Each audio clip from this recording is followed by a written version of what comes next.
I'm just going to come out and say it. You're cheating, aren't you? I finally said it. Mike's eyes widened in shock, but after a moment of thought, with his eyebrows furrowed, he grinned. So it finally came out, huh? Well, yeah, I've been pretty free. Without any sign of remorse, Mike continued. Oh, I have something to tell you too. He strode up to me with a lewd smile and said, Take care of the kid with the incurable disease, will you?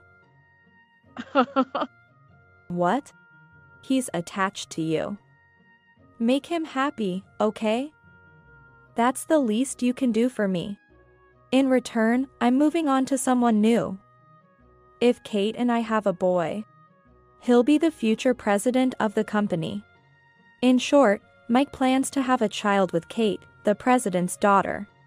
Indeed, this would secure his future, combining the power of lineage. Such a pathetic, dependent thought. Just then, the door banged open, and in came Jim. He moved adeptly in his wheelchair, approaching Mike. Suddenly, he stood up and exclaimed, Mom, it's time to fight back. I am Sophia Thompson, 30 years old. I became a full-time housewife after getting married, but now I'm troubled about my child. Though I say my child, there's no blood relation.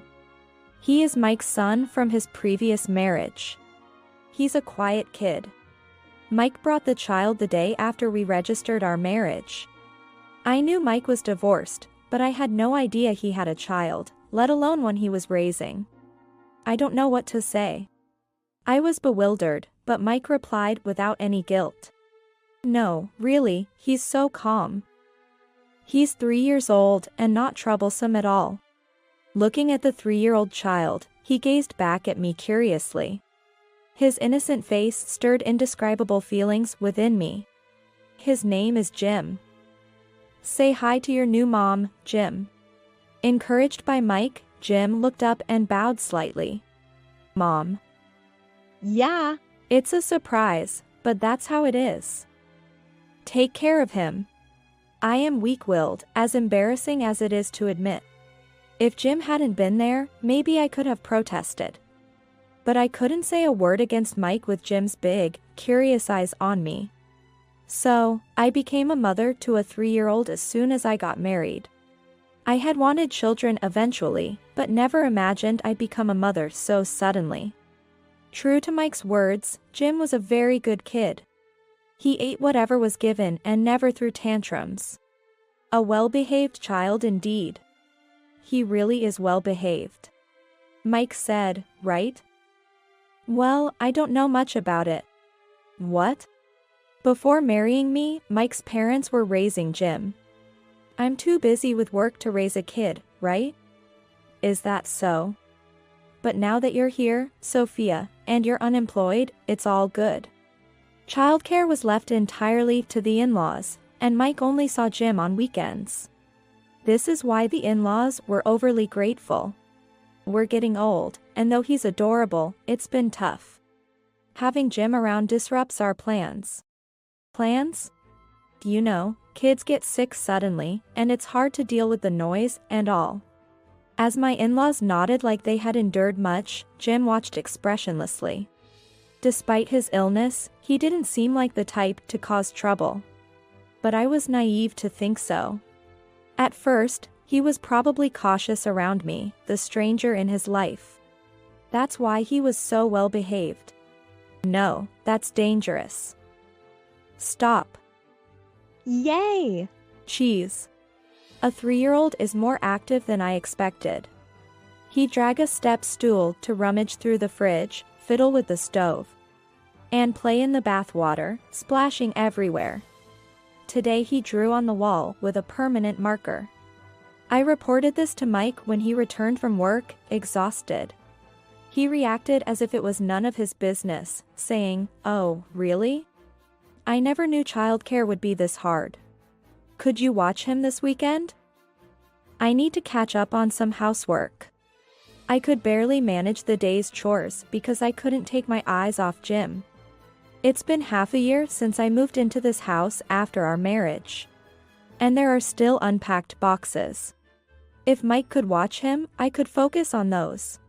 But his response was shocking. What? Why should I? But, you're Jim's.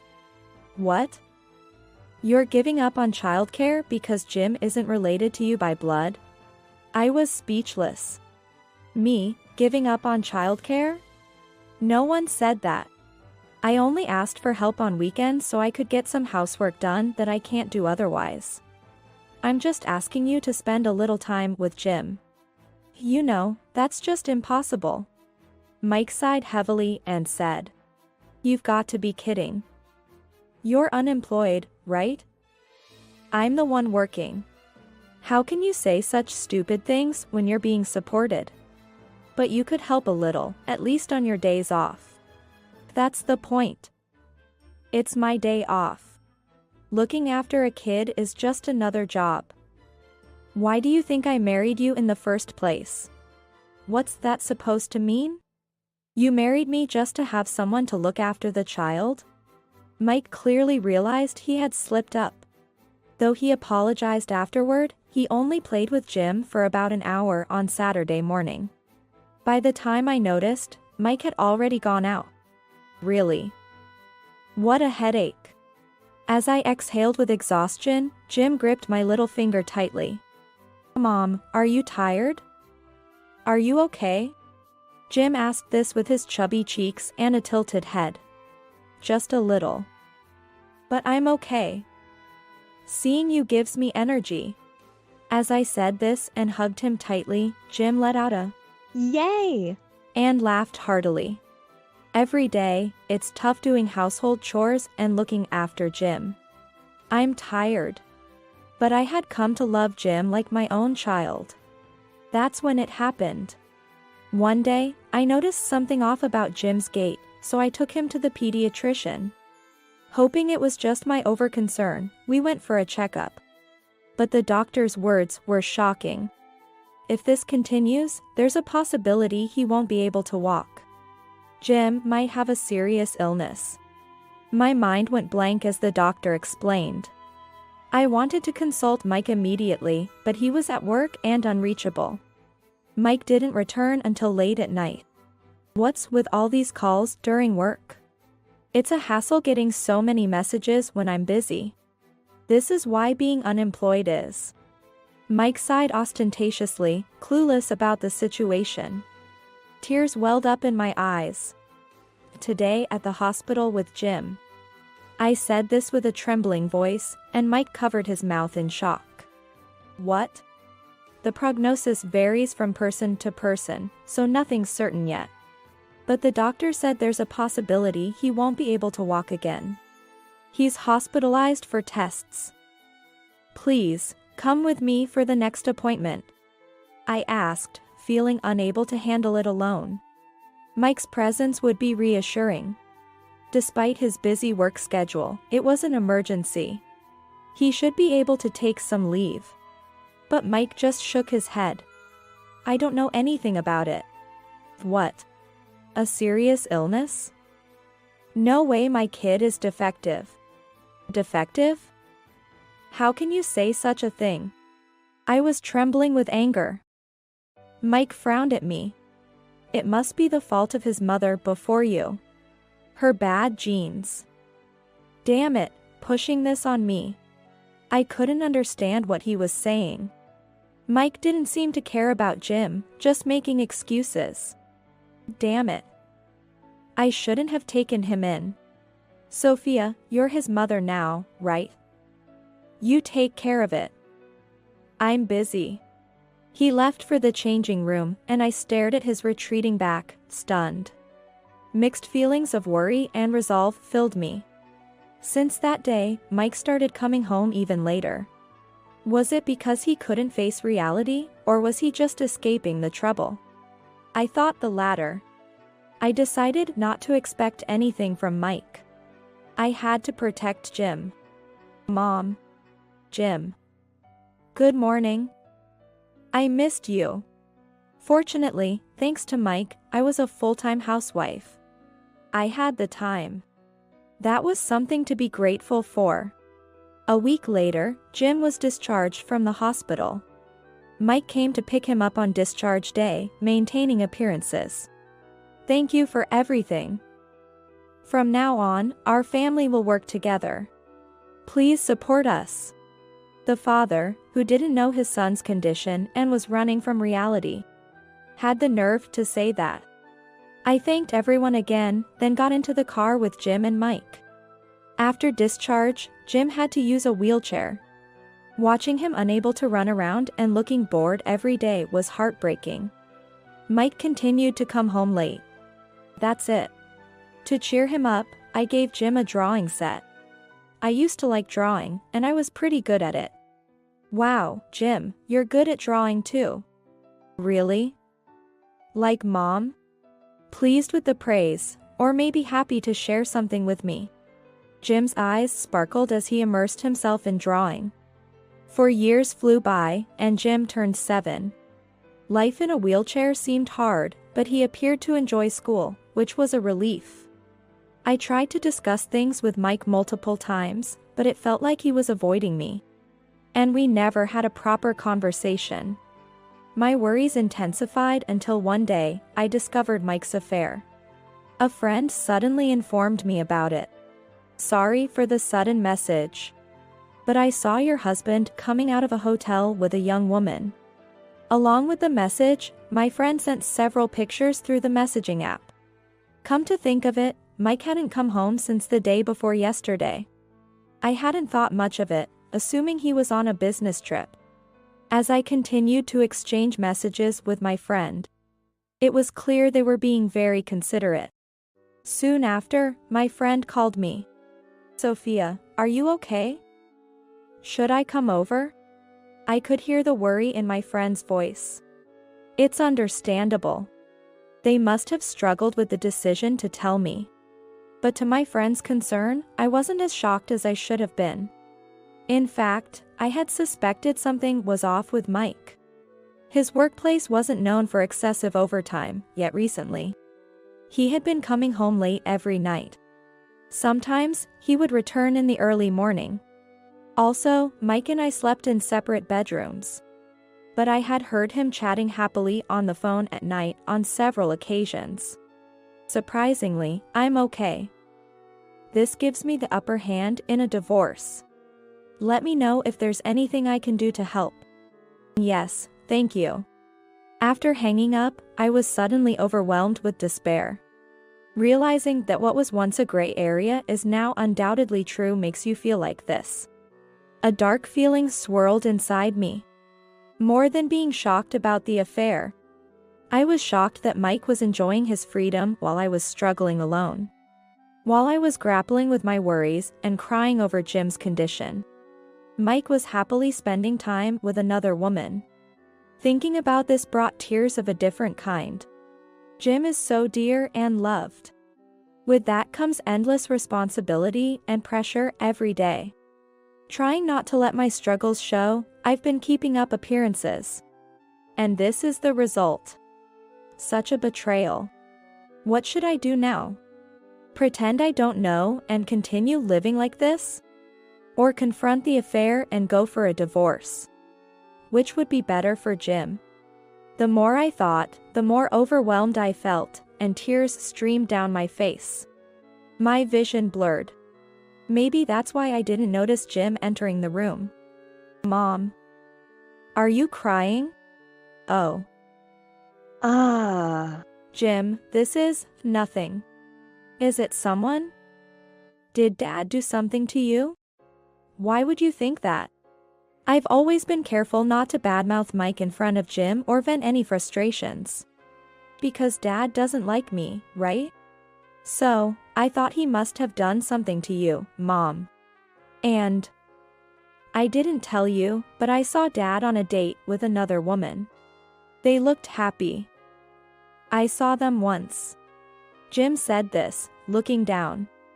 I hugged him tightly, realizing he'd been carrying these thoughts. This isn't just my problem anymore. I need to face it head-on. Do you like Dad, Jim? Jim hesitated a bit before answering timidly. I like Mom. I see. Mom loves you very much too. From that moment, I began to take steps toward divorce. I hired a private investigator and started gathering evidence against the affair to strengthen my case. Everything was prepared smoothly. I decided to confront Mike the day he returned. It seemed he had come home a few times, but I never encountered him. His belongings and bank books were still at the house, so he had to return eventually. That would be the time for our conversation. I thought I had made up my mind, but sometimes, I felt uncertain. Is this really the right thing to do? I no longer have any love for Mike. I'm sure I won't regret divorcing him. But when I think about Jim, doubts arise. There's no blood relation between me and Jim. That fact bothered me. I planned to take custody after the divorce, and I couldn't imagine Mike objecting. But still, isn't it better to have a father, even in name only? Mike often left the house to escape, and now, he hadn't returned for days. Yet, as long as he doesn't initiate a divorce, it won't happen. If we remain silent, life will continue like this. At least, we won't have financial worries. That's a big blessing. These thoughts surfaced in my mind. Mom. Sensing my hesitation, Jim tightly grasped my hand. It's okay. I'm here with you. Despite being only 7, his reassuring words made me smile. Yes, let's be strong together, okay? Yes. 2 days later, in the middle of the night, Mike returned home temporarily. We need to talk. The next day, when Mike woke up before noon, I initiated the conversation. What? Talk about what? It's probably something annoying, right? I just got back. Give me a break. Mike yawned widely. I took a deep breath and looked at him squarely. I'm going to be direct. You're having an affair, aren't you? Mike's eyes widened in shock, but after a moment of thought, he smirked. So it's finally out, huh? Yeah. I've been pretty free. So you admit it? Yeah. And by the looks of it, you're planning to divorce me, right? If you have the divorce papers, bring them out. I'll sign them right away. I didn't expect him to cling, but neither did I anticipate him admitting so readily. Surprised by my reaction, Mike's smile grew wider.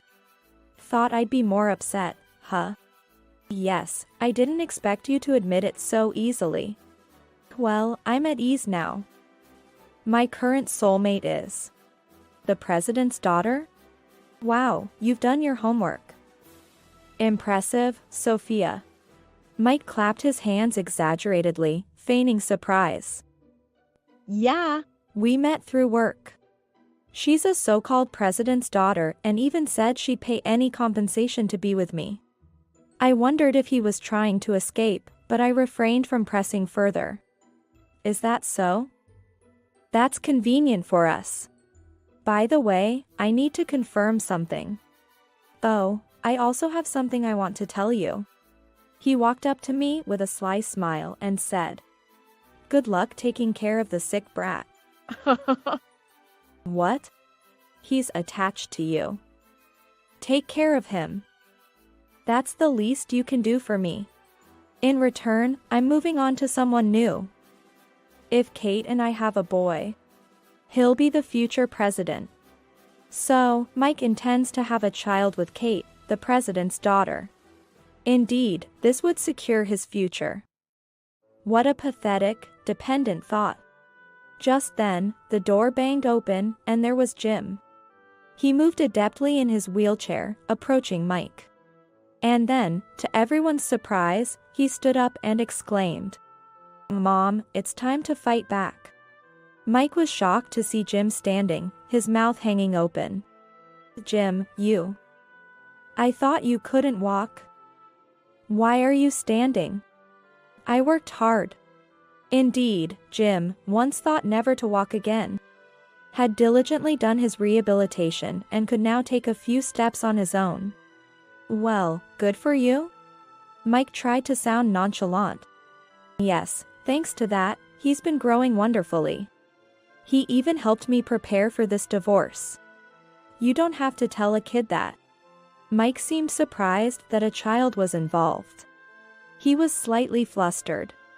A good negative example. Fine. I have the president's daughter with me. You and your defective child can do whatever. By the way, which president's daughter is Kate?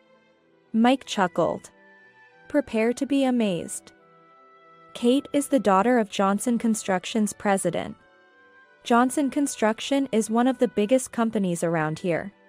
It's understandable why he would be so proud. However, Mike was making a big mistake, unaware of the truth.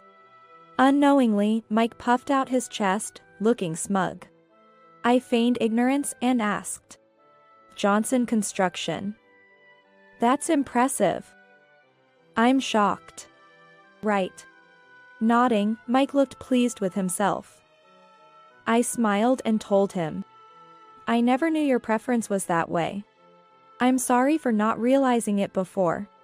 What? Confused, Mike looked bewildered. I continued. That you're not interested in women, but in men. What? Kate is a girl.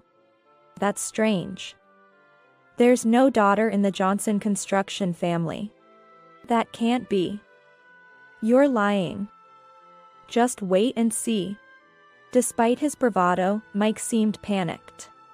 He took out his phone and started calling someone, shaking. It was Kate. Mike kindly switched the call to speakerphone, making the entire conversation audible. Hey, Kate.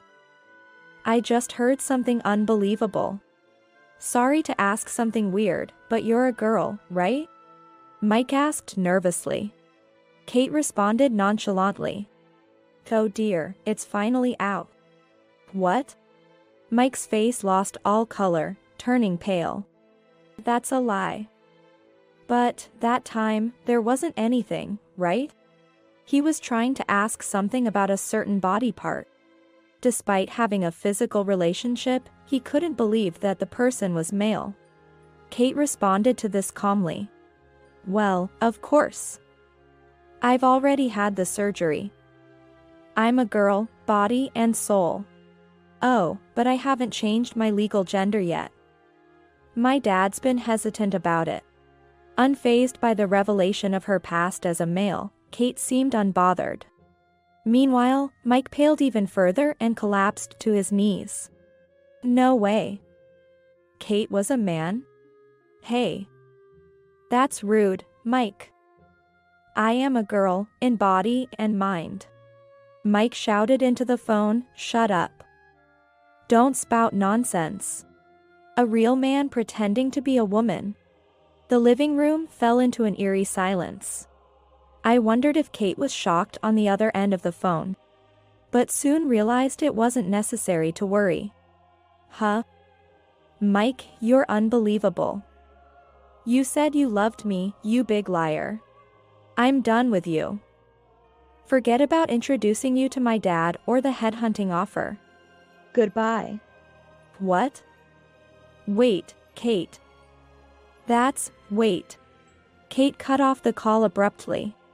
Mike remained kneeling, utterly dumbstruck. He had anticipated a rosy future with the president's daughter, only to find out that Kate was the president's son, and had now abruptly broken up with him due to his careless words. Moreover, as a married man who had indulged in affairs, Mike still had responsibilities to fulfill. That's unfortunate. But it's your fault. She was a girl, in body and mind. No way. No matter what she is now, if she was born a man, she's a man. Oh, it's disgusting. I was with someone like that. I don't care how you feel. More importantly, how do you plan to pay the compensation? Mike muttered softly, oh, and his eyes darted back and forth. His lifeline, Kate, had just coldly abandoned him. Despite it being winter, sweat formed on his forehead, trickling down his face. Don't think you can get away without paying. I'll make sure you pay the compensation and child support. But I have no savings. I spent almost everything on Kate and now I'm broke. What does that have to do with the compensation you owe us? Mike looked worried, his eyes darting around. He remained seated, making no attempt to stand up.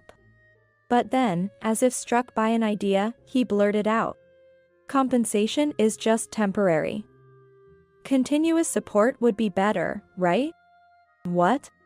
I glared at him, frowning, and Mike looked up at me with a pleading gaze. You're a kind-hearted person, Sophia. You were going to take Jim anyway after divorcing me, right? But think about it, you're unemployed, without savings. Life isn't that easy. And your point is? Let's get back together. Mike nodded earnestly. Yeah. That's the only way. If we do, we can continue living as before. It's a win-win situation. Let's just call it even this time. Ah. I see. Could you just keep jokes to yourself? What? Mike's smile turned into a grimace as I pointed at him. What do you mean? Why am I being blamed?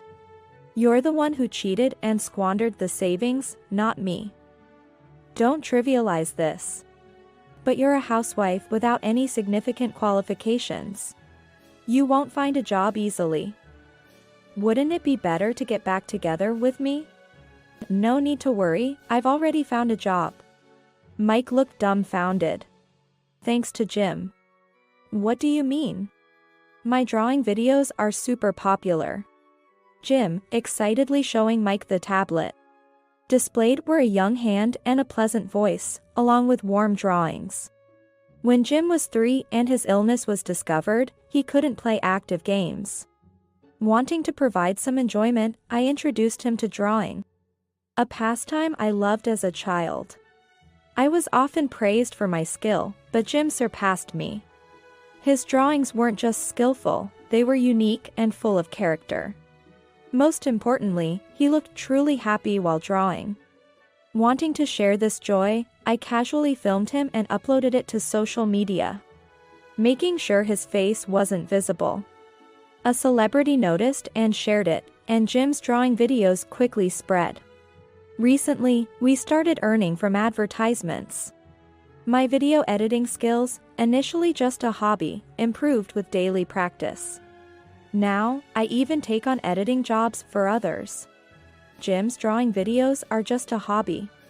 If he wants to stop, we will.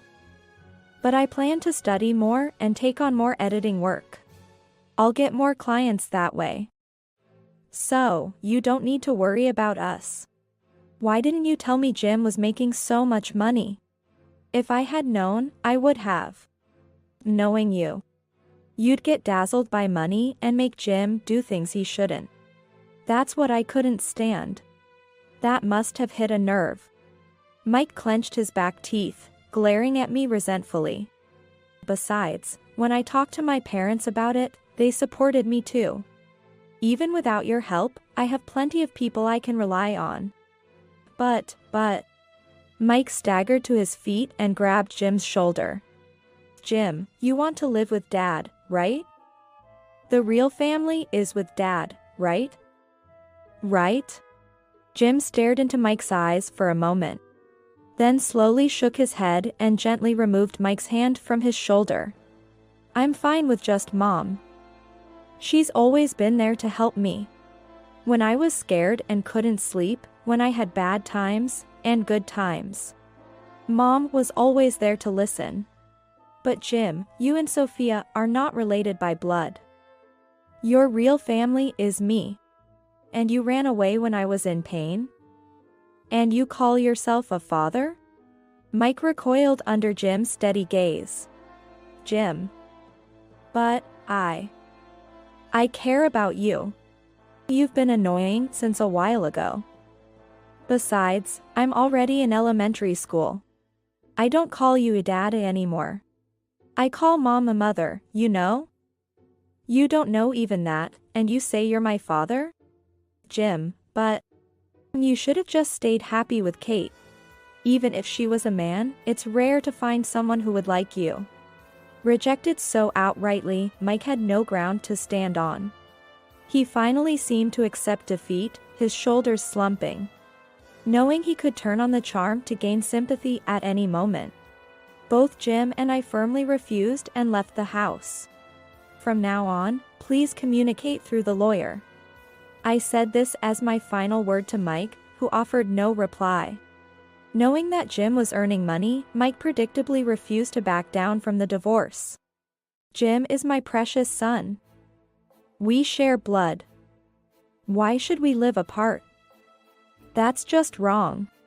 Despite his previous lack of interest, he desperately tried to gain custody of Jim. Surprisingly, it was my in-laws who convinced him otherwise. Listen here, we heard from Jim. You hardly cared for him, left him with Sophia, and cheated elsewhere. After all that, how dare you claim any rights? Exactly. Raising a child is not as easy as you think. The responsibility, the constant vigilance, and it's every day. You dumped all that on Sophia, and now you're struggling in hindsight. That's disgraceful. I had been mistaken. I thought Jim was unwelcome by my in-laws. But they had been trying their best to raise him, despite the physical and mental toll. Jim also said, even if they divorce, I want to see Grandma and Grandpa again. After several attempts by my in-laws to persuade him, Mike finally agreed to the divorce. Of course, I demanded compensation. Though he appeared to have no savings. We discovered a secret account he had been squirreling money away in. Thankfully, we received the full amount of compensation from that account. As for child support, my in-laws said they would ensure Mike's responsibility. Later, after Kate reported him to the president of Johnson Construction, Mike became the target of scrutiny at work. He eventually resigned and is now making ends meet through part-time jobs. Jim and I are living happily. He still loves drawing, and his enjoyment is truly adorable. He continues his rehabilitation for his body. Although it's slow, there's steady improvement. We're being careful not to overdo it. As for my video editing work, I'd say it's within manageable limits. But actually, my dream has changed. I enrolled in a vocational school to become a physical therapist. The inspiration was simple. I admired the therapists who supported Jim's efforts. Someday, I hope to help children like Jim. Recently, people say Jim and I look alike. Even though we're not blood related, Jim shyly remarks, and I cherish him all the more. As a mother, I vow to support him until the day he's ready to leave the nest. It's a day I both anticipate and dread with mixed feelings.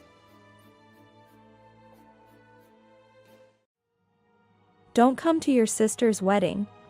Upon hearing my mother's words, I was terribly shocked. Why can't I, her sister, attend?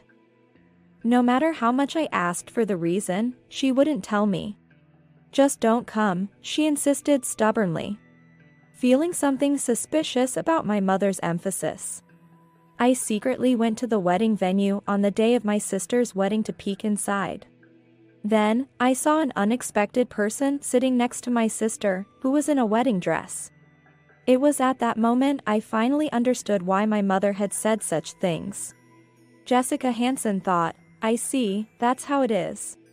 Muttering bitterly in my mind, I resolved to turn their happy married life into a hell they deserved. I am Jessica Hansen, a 30-year-old office worker. I've been married to Kevin, who is 3 years older than me, for 5 years. His father is a wealthy businessman who runs several companies. And Kevin was in charge of one of the subsidiaries. His work has been very busy, especially in the last 2 years. And he hardly comes home half the week. Despite this, the business hasn't been doing well, and our income has decreased. Especially since last year, it's almost like working for free. The only way to secure the salaries of the employees is to reduce my share as a manager. He said painfully, leaving me no choice but to agree. Fortunately, I was doing quite well in a large corporation, so I was able to support our livelihood. But still, I was worried about Kevin, who was overworked, and I felt lonely too. Still, it was a happier life compared to when I lived with my parents. My mother was a spendthrift and always short on money. And she only doted on my younger sister, Stacy, who is 7 years younger than me. Stacy, who was spoiled being the only one, always looked down on me.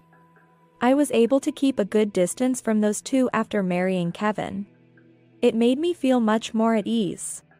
Around our 5th wedding anniversary, I was surprised to hear about Stacy's sudden marriage. My fiancé is handsome and very capable. He's perfect for me.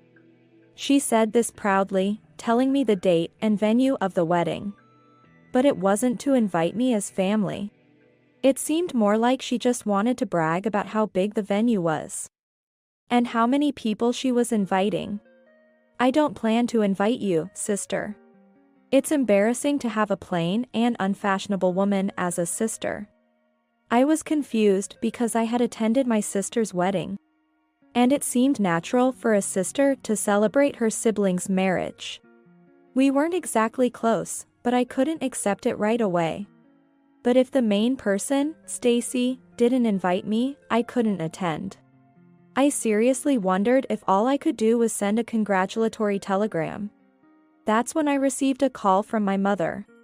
You must absolutely not come to the wedding. Understand?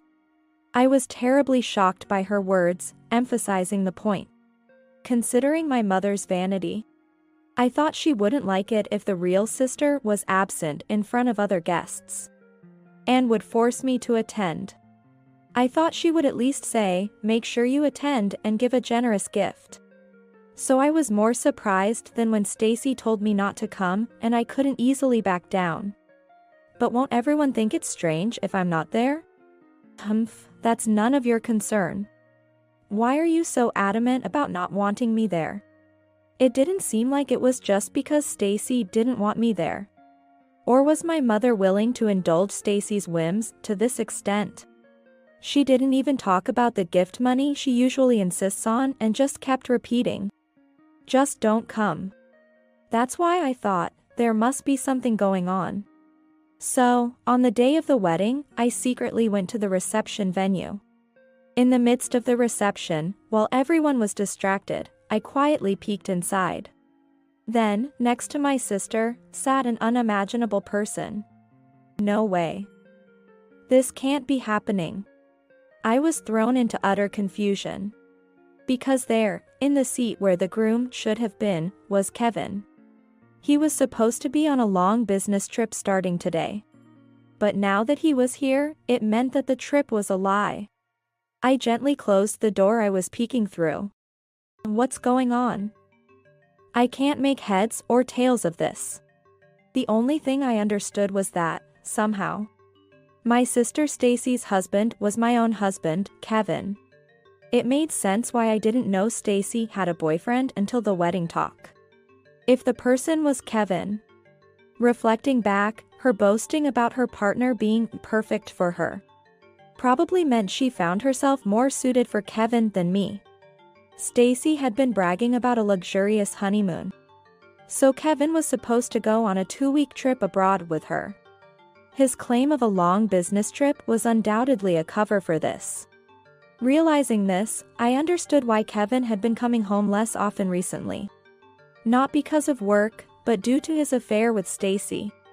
So, Mom told me not to come to the wedding to hide this. Though my mother always favored Stacy. I was shocked to think that she would go to the extent of arranging a marriage like this. At the same time, I felt anger and disgust towards Stacy for stealing my husband. And towards Kevin for betraying his wife with her sister. I quietly returned home without causing a scene at the reception. But I had no intention of letting this go. It's too frustrating to let those two comfortably live the married life they've schemed for. Jessica Hansen thought, now, what should I do? While pondering various methods of revenge, a question crossed my mind. Surely some of the attendees knew that Kevin and I were married. How did they explain that? As I was deep in thought, my father-in-law called. Looking at the clock, the reception must have just ended. I assumed he was contacting me, wondering why the bride's sister was absent, but I didn't think you would come. It must be awkward at your ex-husband's wedding. Ex-husband? What do you mean? To my surprise, he explained that Kevin had been telling people that my wife left me last year. Though I only heard from Kevin that you two had split up. My father-in-law had always treated me like his own daughter. Kevin probably couldn't badmouth me too harshly to him. But he had told his friends and colleagues that the divorce was my fault. According to him, I was a spendthrift who cheated, and finally left him with a divorce paper. As a result, the marriage appeared to the invited guests as the sister supporting her brother-in-law wounded by his own sister, leading to their marriage. I heard this story as how the bride and groom met at the reception. But I couldn't believe you would do such a thing. That's why I wanted to hear the truth from you.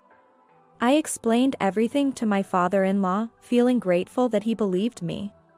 After talking to him and having a good night's rest, I felt somewhat calmer the next morning. First, I need evidence that those two can't talk their way out of. Fortunately, or rather unfortunately, Kevin is currently on his honeymoon. Pretending it's a business trip.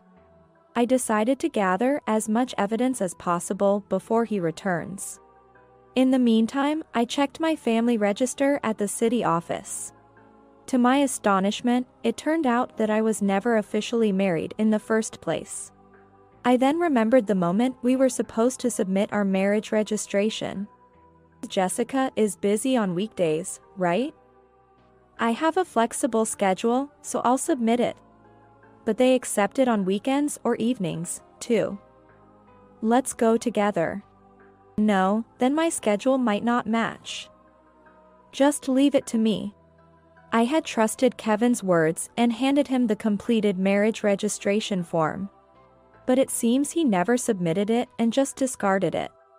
Yet, Kevin didn't hesitate to dip into our supposed shared assets. Kevin had clearly been using our shared finances. In my investigations, I discovered that the $40,000 I had been saving for our retirement had been embezzled without my knowledge, making me believe we were married while behind my back. He was having an affair with my sister and even took money. This realization reignited my anger. Meanwhile, the evidence against those two steadily piled up. I reaffirmed my goal: I'll give them a hellish married life they deserve. On the day Kevin and Stacy returned from their trip, I went to the station with my father-in-law to greet them. I asked my father-in-law to stay hidden while I greeted them alone. Noticing me, Kevin's face showed a moment of shock before remembering Stacy beside him. And his expression turned to one of alarm. It's not what it looks like. I just happened to meet Stacy there. It was really a business trip. I see. Is that how you've been deceiving Jessica all this time? What? Dad, why are you here? Kevin was taken aback seeing my father-in-law suddenly emerge from behind a pillar. I glared at my sister, standing dumbfounded next to him. Stacy, come with us to the house. Oh, and I've called Mom over too. Seemingly frightened by my assertive tone, Stacy quietly complied. My mother, who I had called earlier, arrived at our house. And I began to speak calmly in front of everyone. First off, I know everything about you, Kevin and Stacy. Kevin, you started staying away from home 2 years ago, saying you were busy with work. But it was because you were dating Stacy, right? That is? And from last year. You stopped contributing to our household because you got engaged to Stacy, right? You didn't want to use our living expenses for the wedding costs? Also, you withdrew all the savings I had accumulated. So, that was found out too. Though he looked disgruntled, he admitted it easily, which was somewhat anticlimactic. Probably because, Having married Stacy, he had no intention of living with me any longer. He might have thought it was pointless to make excuses if it was all going to come out anyway. So what? Don't make a fuss, you income-bragging old lady. If that's what you think, why did you marry me? Oh, it was just a de facto marriage, actually. Because you earn a high salary. I thought if we acted like we were married, you'd handle the living expenses. Kevin, smirking without a hint of remorse, was completely ridiculing me. So, you never filed the marriage certificate because you never loved me at all. Yeah. I didn't want to tarnish my family register with someone like you. My suitable marriage partner is only a young and pretty girl like Stacy. Following Kevin's gaze towards Stacy, I saw her smirking just like him. You must be so jealous, sister. Marrying Kevin makes me a company president's wife. Someone ugly like you would never find such a good catch again. Hey, don't say that. Compared to Stacy, most women don't stand a chance. Even at this point, these two showed no remorse for deceiving me or spreading lies about the divorce being my fault. And my mother, she just watched them with a smile. Not only I but also my father-in-law was trembling with anger, but they seemed oblivious. I decided to dampen their newlywed spirits. Kevin, Stacy, I will be claiming damages from you both. Including the savings Kevin embezzled, at least $60,000 from the two of you. Huh? We weren't actually married, remember? Can't claim compensation from a single guy. Sorry about that. Though, but you can claim damages for infidelity in a de facto marriage, you know? Huh. That was the first time Kevin showed any sign of being shaken. However, Stacy, who should also be liable for damages, still seemed unfazed. What? Kevin will be fine, right? He's the president, after all. You'll cover my share too, won't you? Hearing this, I couldn't help but burst into laughter. Hey, what's so funny? No, it's just... Do you think being a president automatically means being rich? Huh? What do you mean? A business owner doesn't get protection under the labor laws. So they're the first to feel the pinch when business isn't going well. Kevin stopped contributing to our household for Stacy. But the excuse of business difficulties he used was actually true. The subsidiary Kevin managed was the smallest. And its profits had been decreasing since he took over.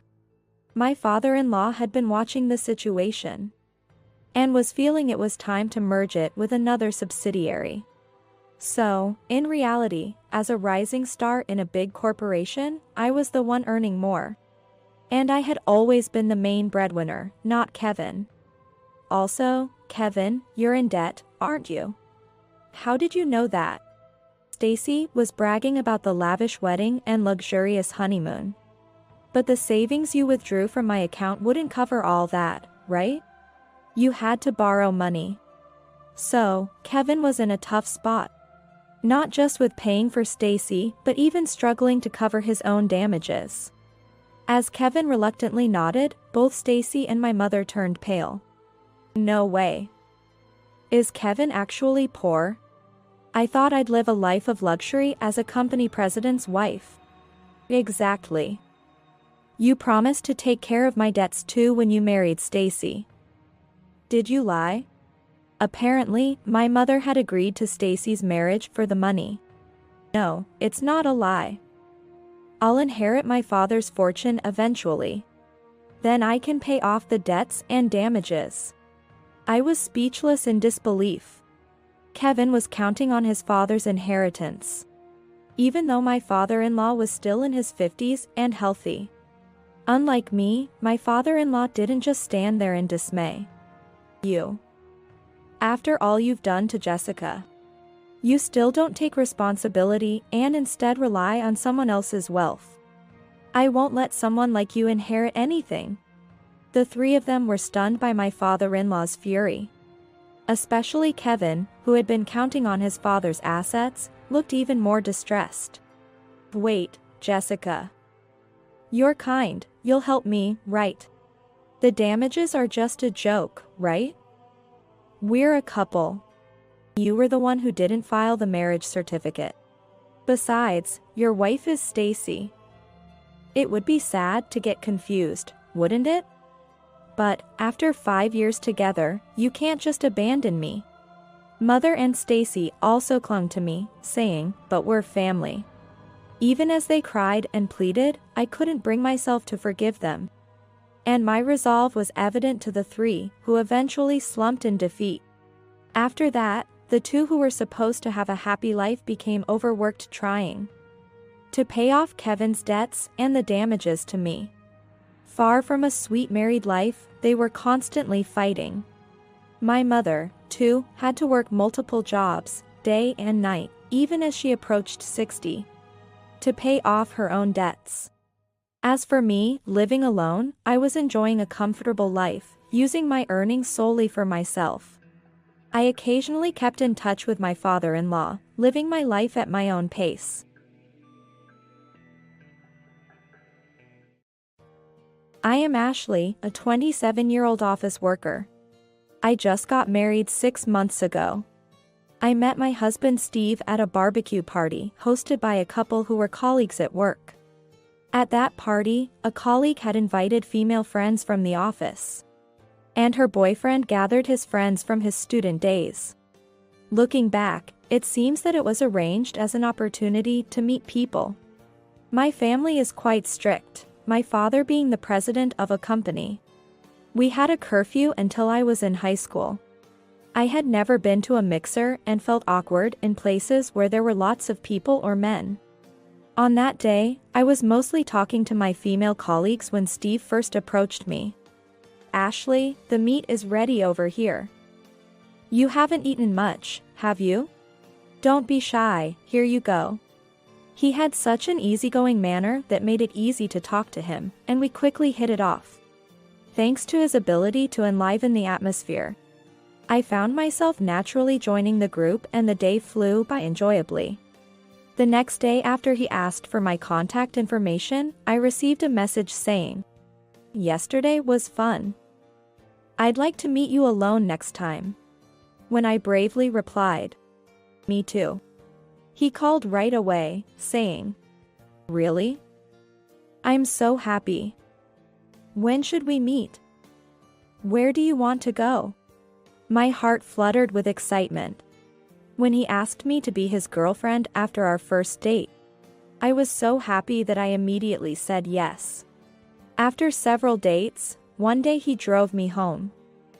When we reached my house, he seemed surprised. "I heard at the barbecue that you were from a well-to-do family. But this is an amazing place. Is your father the president of a company?" "Yes, kind of." "Do you know the Bradley Group?" "Bradley. Of course, I know it. Everyone does." "Wow, so you are the daughter of such a big company's president." "I'm not really a daughter of a president type. I wonder if I'm good enough to be with someone like you. If you have a fiancé, please tell me sooner." He was serious when he said that. "What are you talking about? I don't have anyone like that. And I want to marry someone I love. I have a brother and a younger brother, so I'm not going to take over the family business." "Really? Really?" Our relationship continued smoothly even after he knew about my family background.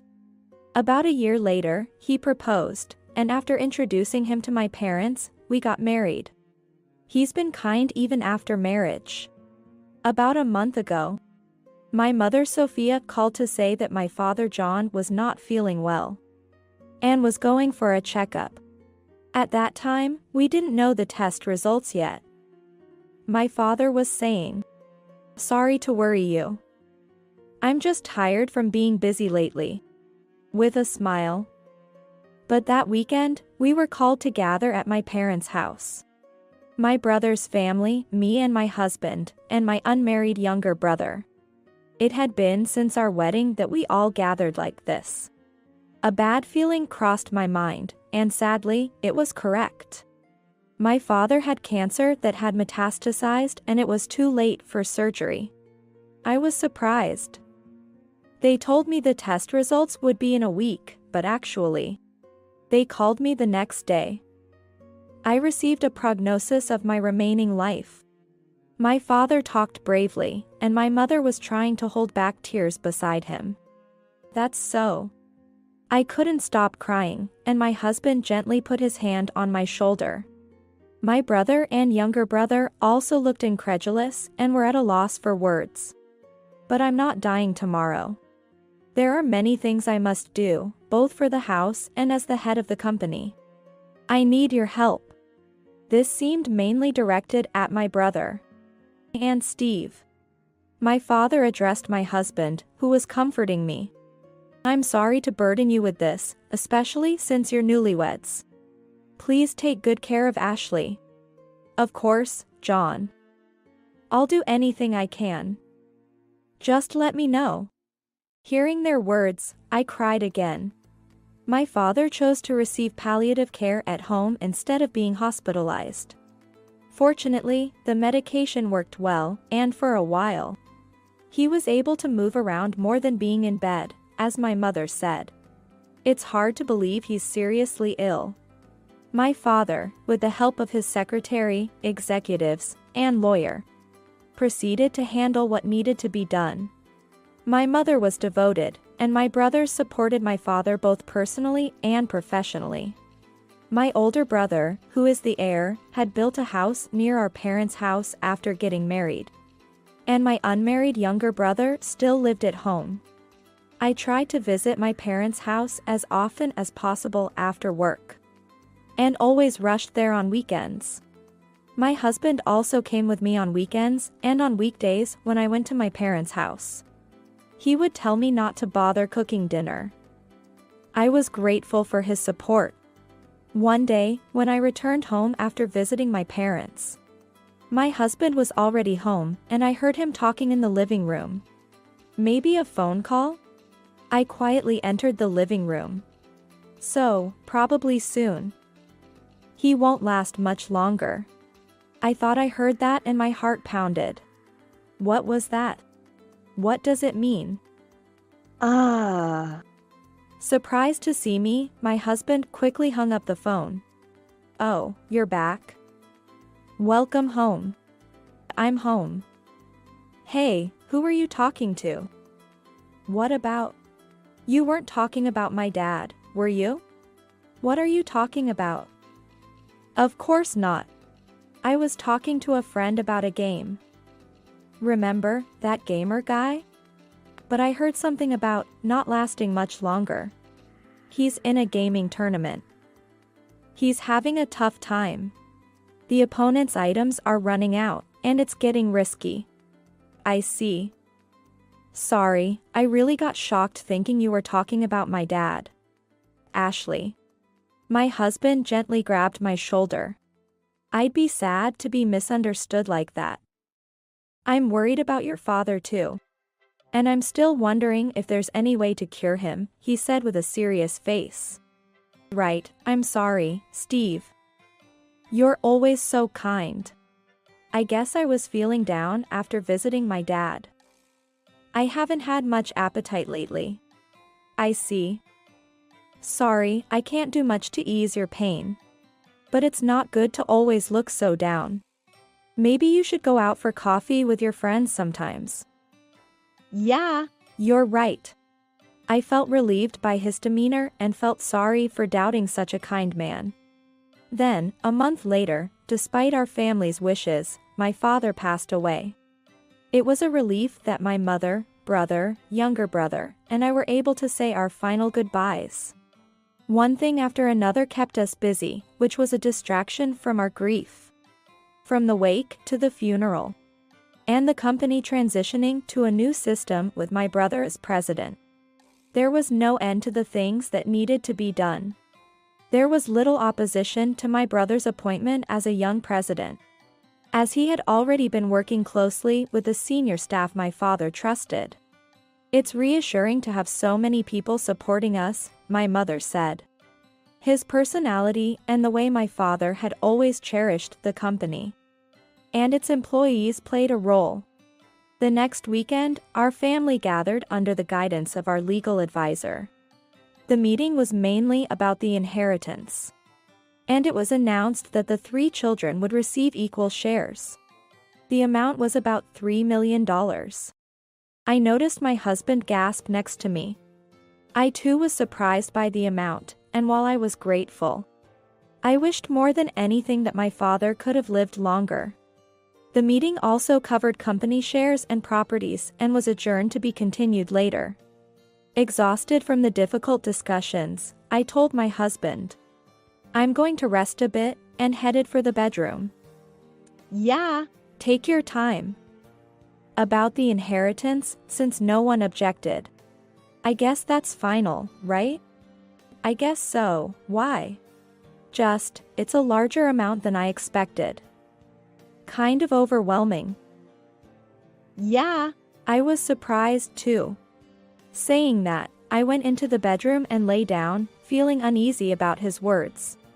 More than expected? As I lay there thinking, I must have dozed off. Waking up, I quietly headed to the living room. Seriously? 3 million. No doubt about it. Wow, that's amazing. Yeah. I've worked so hard for. Oh, she's up. I have to hang up now. Bye. Who was that? I asked him, trying to control my agitation. Oh, my mom. She was worried about how you are doing. Getting a bit better? I see. And she said she'd like to come over this weekend. There's a new cake shop, and she wants you to try it. Okay, I'll bring some nice coffee then. I smiled and he nodded happily. But I had growing suspicions. The day before my mother-in-law Julia was due to visit, I stopped by my parents' house.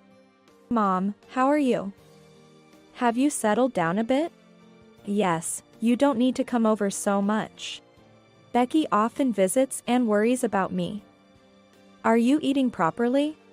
Becky is my brother's wife, modest yet strong, and compassionate. She devotedly cared for my father and supported my mother during the funeral. I'm glad my brother married such a good person. Yes, I'm fine, but actually, I wanted to talk to you about something. What is it, dear? There's something bothering me. I began to share my concerns about my husband while sipping the coffee my mother had made. Then, on Saturday, Julia arrived. She had attended my father's wake and funeral, and this was our first meeting since then. Ashley, it's really a pity about your father. I brought some delicious cake, hoping it might cheer you up a bit. Thank you for your help during that time. Let me make some coffee. Oh, thank you. As the 3 of us ate cake, my husband broached the topic. So, about the inheritance. Yes? Could you transfer the 3 million to my mother's account? What? I was stunned by the completely unexpected request. I don't understand what you mean. It's a lot of money, you must feel uneasy having it, right? You're part of our family now, so I think it's best to transfer it to my parents' account. What? I didn't understand at all. Are you saying you need to borrow some for something expensive, like a car? Ha! Ha! Ha! Borrow? It's our money now, part of my family's wealth. He suddenly started laughing. My family's wealth? Of course, our family, the one you married into. Your money is our money now. She continued with a smile. I'll manage it properly for you. You can ask for money when you need it, but you have your salary, so you'll be fine, right? Wait a minute, I don't understand. If it's our money as a couple, that's one thing, but why does it become your money, Julia? Because that's how it is, it's our money now. And naturally, it includes my mom too. What? What are you saying? Don't worry, your family too. First, we'll build a big duplex and maybe buy a car. Easy, we have 3 million. Steve, you're so eager. But yes, we should get started on the duplex soon. So, that's the deal. Transfer it to my mom's account right away. Yeah. Please do, Ashley. A wife's money is our money. I was utterly shocked by this parent-child duo revealing their true nature. Far from a glimmer of hope, it was beyond imagination. Steve, did you marry me for my inheritance? What, I do love you, but it's you with your inheritance. I started dating you after hearing you were a wealthy lady. When I realized it was more than I expected from a big company, I decided to marry you right away. That's right. I welcomed the marriage too. Steve has always cherished you, hasn't he? Just for my inheritance? Don't look so scared. Once you marry into the husband's family, it's natural to hand over your inheritance. Well, it was lucky he got sick right after getting married. I was really surprised. I thought it would be a long time before I hit the jackpot, but he went to heaven so soon. How could you? You were hoping for my father to pass away? I couldn't stop trembling. It's not our fault he got cancer. There's nothing we could do if he's not going to make it. We just prayed for him to find peace soon. Yes, it's better for him to pass on quickly and leave the inheritance to his children than to suffer for a long time. Steve had always treated me well. That's why, when I heard those unbelievable words on the phone, I thought it was a misunderstanding. It was all an act. At that time, a seed of doubt had already been planted in me. I thought it was natural for someone marrying into a wealthy family to be a bit excited and expect some luxury. But this was beyond that. Unforgivable, these heartless people. Holding back my rising anger, I said, "First of all, the money hasn't even been deposited into my account yet. It will take about another week for the procedure. I can't transfer it yet." I thought it was already there. Hurry up, okay? Well, but it seems like you understand, Ashley. Smart girl. Once the money comes in, hand it over to me and leave the rest to me. Yeah. I'll give you the account details later. Transfer it immediately.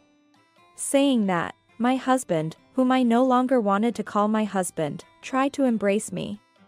I slipped away from Steve's hand and managed to keep my composure. Come again next week. When I said that, Julia left with a "got it" and a smile. And then the day came. I was going to let this greedy parent-child duo know the full extent of their ugliness. Julia invited herself to my house and sat down. She immediately spoke. Ashley, did the 3 million come in? Did you transfer it to my account? Let's celebrate with sushi or steak tonight. Oh, that sounds wonderful. With 3 million coming in, I'll treat you today, Steve. Both were in high spirits. Of course, they thought they were getting 3 million. Little did they know everything was about to be turned upside down. Then, let me report. I smiled calmly. The renunciation of inheritance has been completed. What? Perfectly in sync, their voices harmonized. Their faces were identical in shock. What did you say?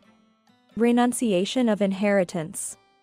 Yes, I renounced the inheritance. Stop joking. You wouldn't do such a foolish thing. Exactly. Who in the world would willingly give up 3 million? Well, normally, yes. People usually renounce inheritance in cases of more debt than assets. Right, it's unthinkable to not inherit when there's no debt. Julia screeched like a banshee. Scary indeed. Oh, you didn't know? It's not that unusual for self-employed inheritors to renounce inheritance. To pass on the property to a specific heir for long-term stable management. Decisions for the future, you know. What? How could you? They seemed speechless. Well, of course, these greedy two wouldn't think of giving away money to someone else. In our case, it's my brother who has to take over my father's business so soon. I plan to support him as his sister. But giving away the inheritance is absurd. You're being fooled, Ashley. You're just being used by your brother and his wife. Exactly. The brother's wife, she's just after the money. I said coldly to the panicked pair, don't compare them to you. This was my decision. My brother and his wife said, you don't need to renounce, but she's a wonderful woman. If they said you don't need to renounce, then rethink it. I already told you, the procedure is complete. I won't receive the $3 million. Such. I have no intention of giving a single dollar to a husband who rejoices over the misfortune of his wife's family. Next to her pale-faced husband, my equally pale Julia suddenly looked up. Unbelievable. No inheritance? Steve, divorce her, demand alimony. What? I couldn't help but let out an incredulous exclamation. Of course, it's only right. Steve did nothing wrong, and you renounced the inheritance on your own. Where's the proof that we were after the inheritance or happy about your father's misfortune? We acted perfectly at the wake and the funeral. Such a smooth talker. And she just admitted to acting. Proof? You just said it, didn't you? But no one else knows, only you. Stop this foolish renunciation and apologize. Then we won't divorce you. Suddenly, an angry voice echoed in the living room. You're the one who should be apologizing. The calm voice of a man sounded, and surprised Julia froze. Mike. Why are you here? Dad. What? Steve was also shocked. There stood Steve's father, Mike. I made eye contact with my mother, who was behind him, and nodded. You've always been vain. I was happy when Steve married Ashley. But I never thought you were such a person. I couldn't believe it until I heard it with my own ears. Steve, you too. Mike looked genuinely pained. What? Both Julia and Steve were flustered. You came here last week to talk nonsense about getting Ashley's inheritance. I heard the entire conversation. What? Everything has been recorded, even today's conversation. What? How is that possible? Steve shouted at me. You got flustered several times when I overheard your phone calls. You thought you had fooled me, but I won't be deceived so easily. So, when I heard your mother was coming, I set my phone to record the conversation. Indeed, the day before Julia arrived, I had stopped by my parents' house and consulted with my mother and a lawyer. My mother was shocked, saying, such a thing couldn't be possible. But the reality was much worse. And I decided to renounce the inheritance and started the procedures immediately on Monday. Then I contacted Mike, who was shocked at his wife and son's actions and apologized profusely. I can no longer live with someone like you. What are you saying? This is a misunderstanding. Mr. Bradley was humble despite being the president of a large company. I was proud to be his friend and family, but this. I'm deeply ashamed and have no way to apologize. Mike apologized deeply to me. I'm truly sorry, Ashley. You can divorce right away. I won't let her talk nonsense about compensation or anything. Hey, Dad. Quiet. Don't open your mouth any further, you shameless man. If you have complaints, let's show today's and last week's recordings to your workplace and all our relatives. Mike took the cool moment at the end. But that's okay. When I talked to him with my mother, Mike wept, truly sorry for what happened to my father. Steve and Julia, speechless, gaping, I said to them, "That's the situation. Please leave." A month later, Steve and I were divorced. The news spread from the couple who introduced us. And Steve soon found himself without friends. He was reportedly transferred to a small sales office far away. Steve's parents also divorced. Julia, who had freely spent her husband's money on luxury goods and dining out, had no choice but to agree to the divorce when she couldn't repay what she had spent. Can't she say she'll work part-time and not divorce? I wondered.